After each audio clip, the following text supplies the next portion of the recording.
What is going on, guys? It's the Mad Dragon. So, week 1 of the Six Nations is over. What a fantastic weekend of rugby in various ways. Not if you're a Wales supporter like myself, it was quite a hard weekend of watching. But with the first weekend out the way, I of course thought we would bring back the Team of the Week. Now, the Team of the Week on this channel is a little bit different to other channels.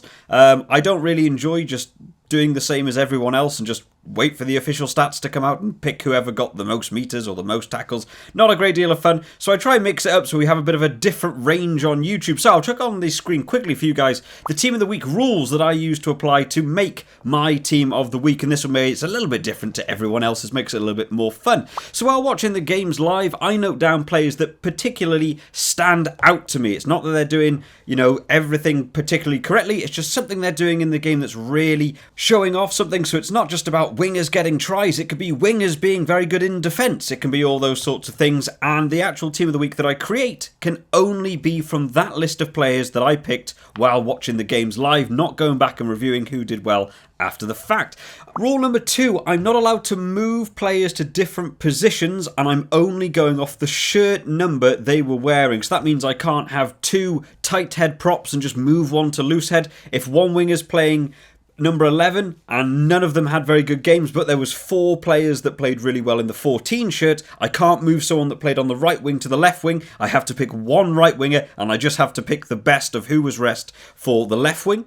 And then finally, I'm not taking into account if the team won or lost. That is a team-specific thing, whereas I am only looking at the specific players and how they performed in the game that week. So that's the 3 rules I'm basing this team off, and because of those rules, of course, they will be very different to the sort of teams you guys and maybe some other YouTubers will have picked for their Team of the Week. So those are the rules we're going to be following, guys, going into this, and then after we are finished with the Team of the Week, we will, of course, be checking out the fantasy results that we've had going on the Super Brew app for the channel about the Six Nations. Let's have a look through who I picked, and we'll mention a couple of honourable mentions. So starting off in the front row, let's start off with the loose head first in that number 1 shirt. I had 2 names written down for this, but overall I've chosen Porter from Ireland. I thought he had a really good game. He played for a good sort of 60-70 minutes, didn't really put a foot wrong. We saw the domination in the scrums from Ireland over that Wales team. So many of the times it was Andrew Porter managing to beat the Welsh scrum in that side. You could see him with a couple of cheeky taps and a couple of applauds to the Wales scrum, really rubbing it in, but really good work rate all round and real dominance in that scrum. So for me, I'm going to give that one to Andrew Porter. Close second running for that one could have been Rory Sutherland. I thought he had a relatively good game, but there was nothing quite standing out for me as much as I saw in Porter. On to the hooker position. Not a lot of choices here, to be honest. I found this week especially very hard to pick out the teams that were doing well. I'm sure if you actually went off official stats, you might just have 15 Irish players. So it was quite hard to just sort of pick people out. Hookers was one of the positions I didn't really see anyone particularly stand out over any of the others, so I had to sit down. I've just gone for Julien Marchand. I thought he had a decent game. There were a couple of penalties here and there, none of them particularly his fault, not going out of the way to do something wrong, more for getting holding onto the ball in a tackle. But I thought his running game was good. He actually got 2 turnovers in the game, I think. So, that's pretty good from your hooker. That's what you want. The French lineouts weren't particularly bad. It was more that Italy were actually disrupting them more than anything. But I actually think the French lineouts for the majority of the game were pretty decent. So that's why I've gone for Julien Marchand. I haven't thought about a couple of other hookers, but to be honest, no one really stood out from the other teams at all. We had Luke Cowan-Dickey volleyballing it out into the touchline. Ryan Elias's throwing was pretty terrible.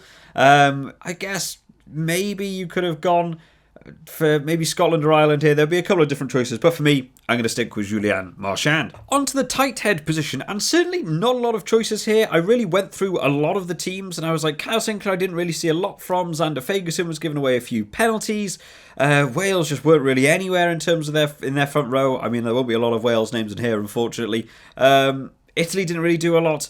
Antonio was collapsing it a lot in terms of the scrummaging for France. So for me, I've gone for Tadhg Furlong. He certainly had a couple of decent little runs, a couple of nice little side steps as well, which we like to see from the big boy.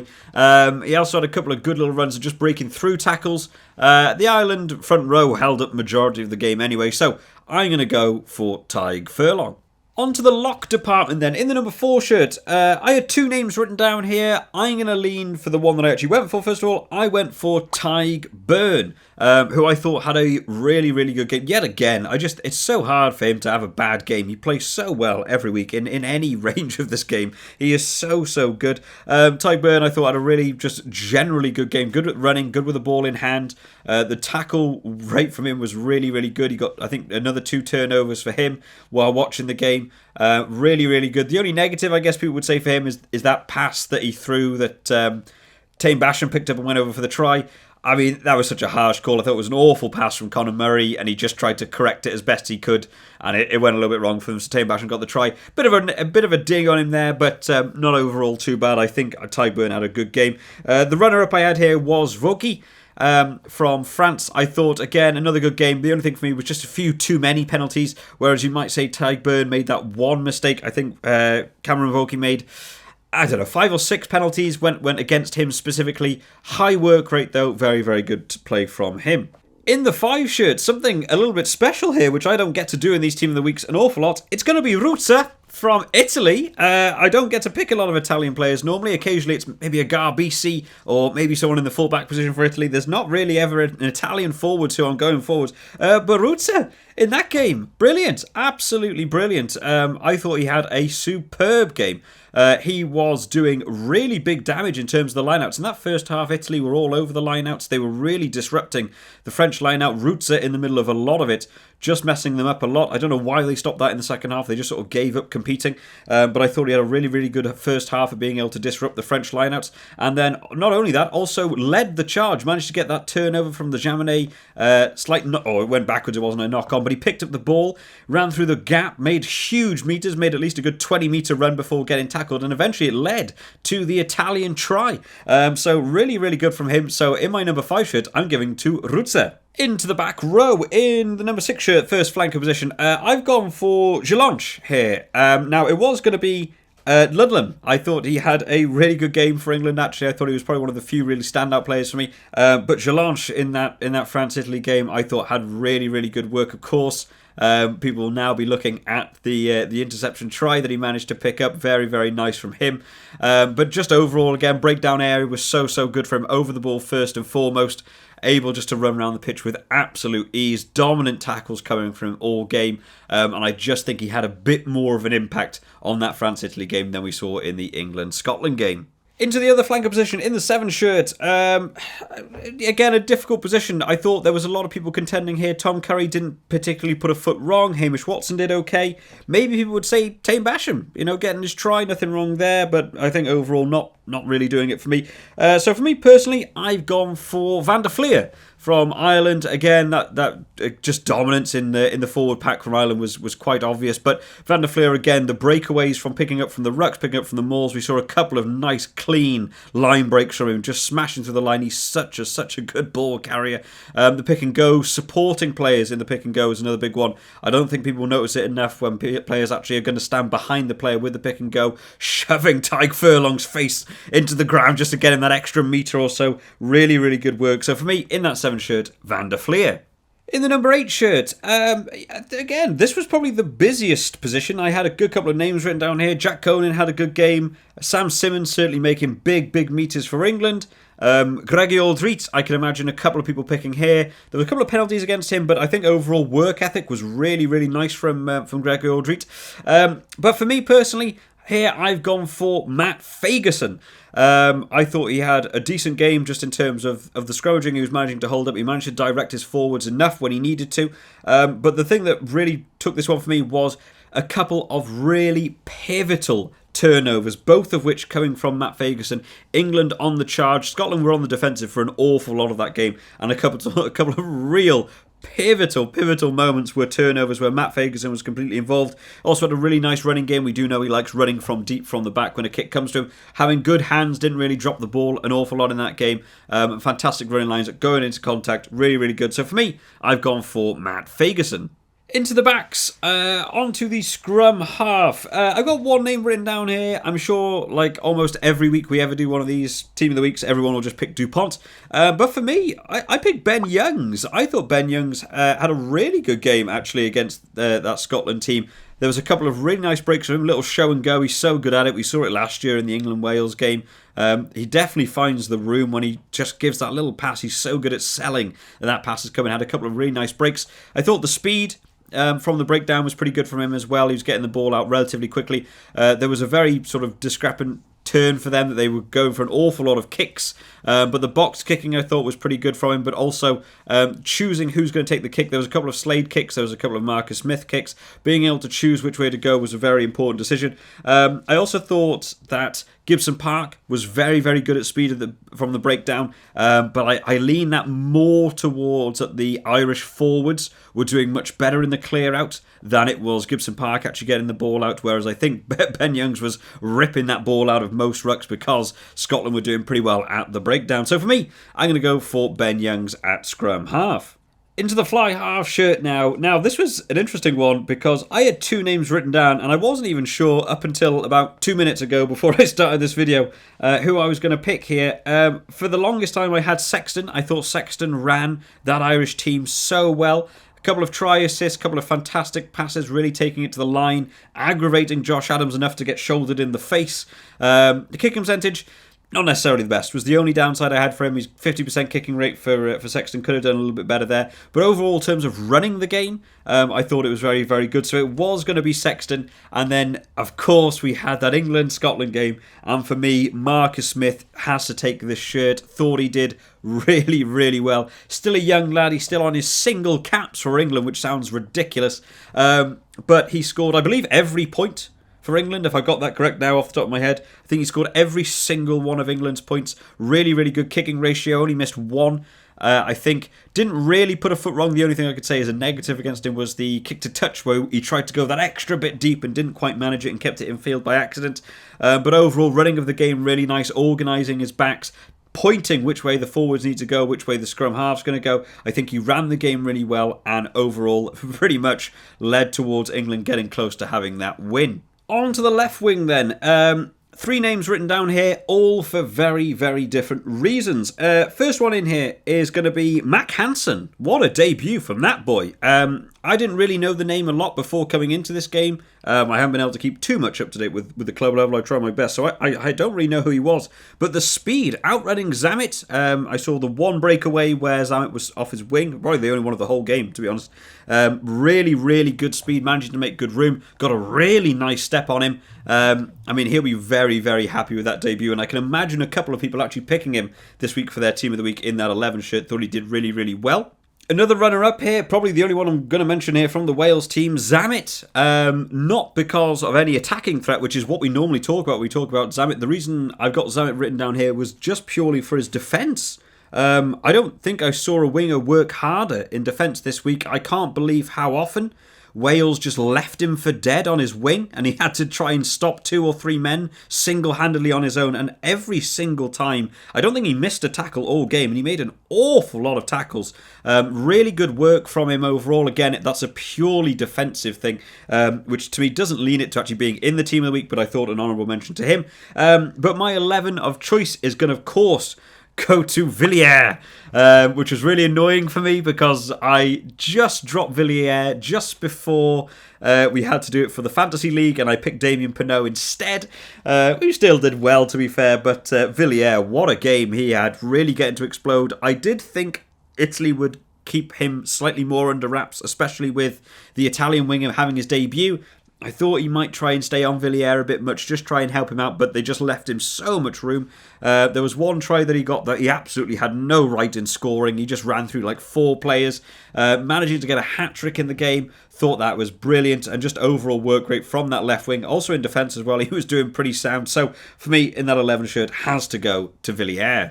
On to the centre partnership then. Starting off, in the number 12 shirt on the inside centre, I have Dante, who was a bit of an animal in that France game. He was one of the real attacking threats France were unleashing at just terms of that crash ball work. Thought it was really, really nice.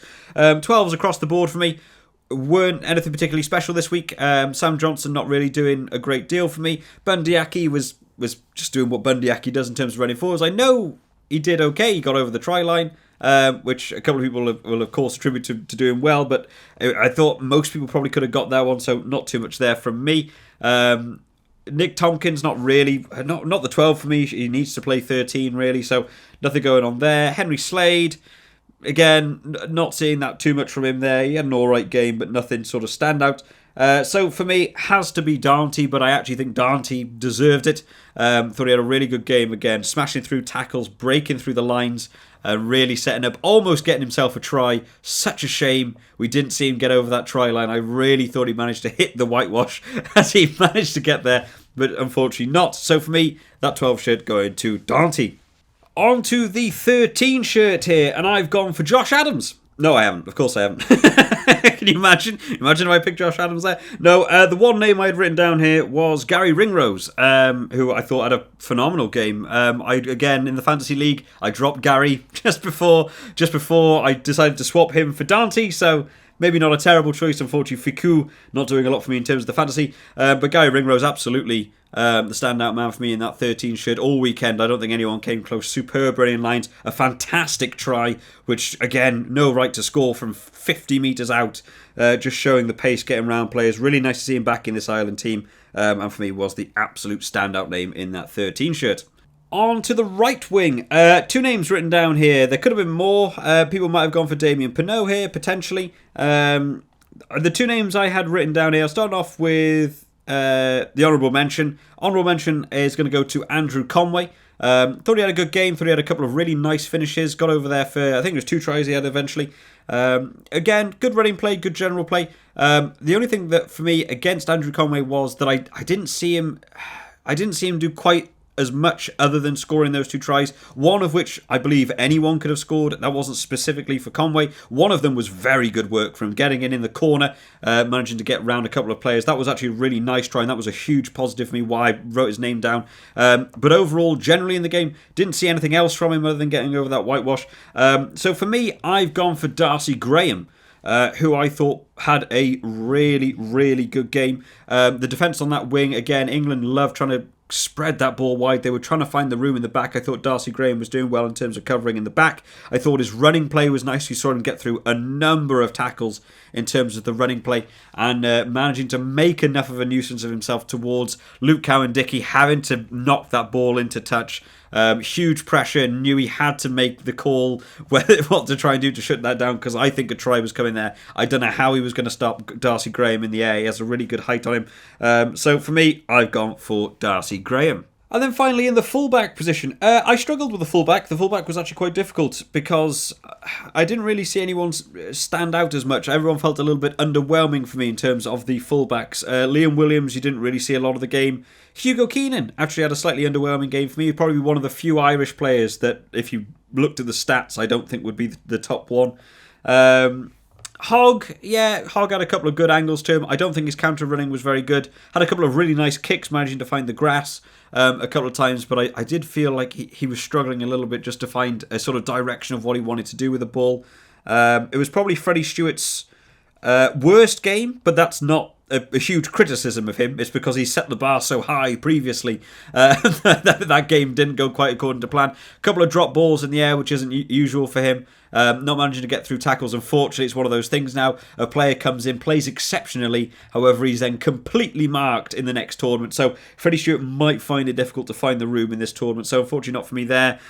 So for me, it was between Padovani and Jaminet, but overall I've gone for Jaminet. Had a couple of really nice pickups, especially in the rain. It was raining an awful lot in that France game. A couple of really nice pickups. The only negative for that was the one ball as he caught it sliding along the ground. It sort of bubbled out, which did eventually lead to the try, but it was a hard ball to take. I think in the air he's pretty good. I think the counter running was good.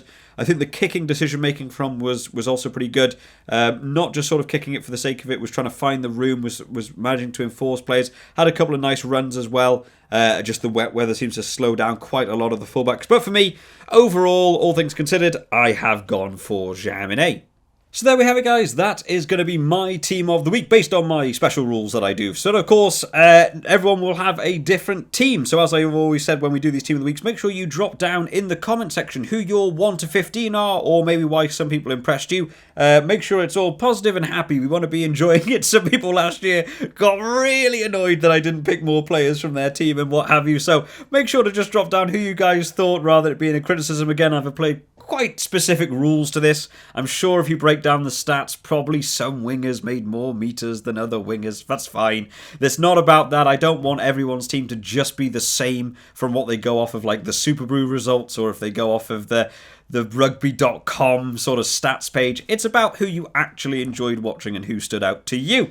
So I'm looking forward to read some of those comments down in the comments section. But of course, with that done, we need to talk about the fantasy leagues that we have going on the channel. Of course, we run the 2 fantasy leagues, the normal fantasy where we're picking the teams, and then also the Predictor, which, wow, there's so many people in. There is so many people. I think last year we had like 10 people. This year in the fantasy, let's talk about the fantasy first. There is 23 people in the fantasy, which is awesome. We've like doubled the amount of players, which is going to make it much, much harder to actually win. So in terms of how the fantasy worked itself out, it came out that I actually won the first round, which was a little bit of a surprise. I didn't think the team necessarily performed best that I picked, but we've got me here at the top on 195.5.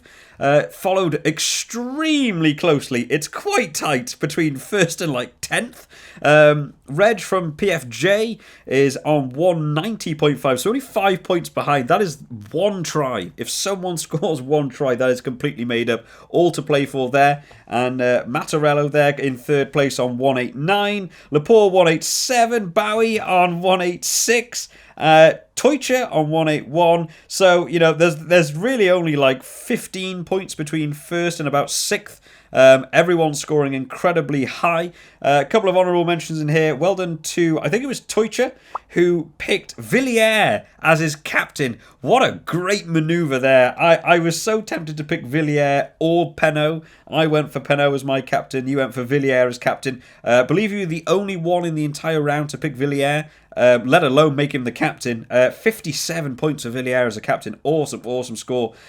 Really pulled you up there. But it means we go into week 2 with me in the lead, defending my championship from last year. But it is incredibly tight. I actually thought there might be some bigger discrepancies here. So all to play for in week 2. As for the Predictor, I thought I did really well in the Predictor, but it turns out I remain in 3rd place in the Predictor. Cameron Fish with some awesome calls, getting 2 very, very close. Got all 3 correct as I did, but some of those scores being much, much closer than me, or at least being slightly closer than other people. Poxy comes in 2nd on 5.58, and there's me on 5.25. McFoy only 0.25 behind, and then Bowie on 4.5. I think the rest of the reasons why a lot of people will be on the sort of the 2-3 point marker will mainly be because people went for England potentially, or maybe got one call wrong. But I thought I did really well in my round, and I was quite annoyed because I of course got the Scotland-England score bang on. I said Scotland to win by 3, and they won by exactly 3. I go on to Super Brew to see how well I did and find out that 3 other people picked the exact same score as me. So there I was thinking I was about to get huge points, and it went and got split between all of us. So that one cut me down a little bit. In terms of fun picks that I enjoy going through just to see some other people's picks, sorry if I missed any other potential picks out, is I did see, I think it was Kirin, 2004, was the only person in the entire table to pick Italy to beat France. Now, I mean, that would have been a hell of a call. We've had a couple of fun calls in the past before. I remember someone in last year's Six Nations picked something like Wales to win by like 120 over someone else. I think I can't remember what it was. But I do enjoy going through the fun calls. But again, very, very tight at that start. And it really shows if you get one call wrong in this Predictor series, it can really throw everyone off. But again, so many people now involved in this Predictor. 16 people in this Predictor. I think last year we had about 7 or 8, which means that there is a bit of a fierce rivalry between me and some of the people that have been playing for a couple of years now, which is now about to get even harder because we've now got to compete against everyone else coming here, splitting up the scores. But the Predictor is, of course, much harder for me with naming the scores I'm going to be picking. But there we have it, guys. That is going to be it for today. Thank you to everyone who has joined in with the fantasy and with the Predictor. Hopefully, we'll have another really good week of rugby next week. Of course, we will be doing the preview videos that I'll be doing every single week for every single game of the Six Nations. So make sure you subscribe just to keep up to date with when those videos come out. And then after the week, of course, we will be doing one of these Team of the Week videos for every single week. So I hope you've all enjoyed today, guys. I will see you all next time. Bye bye.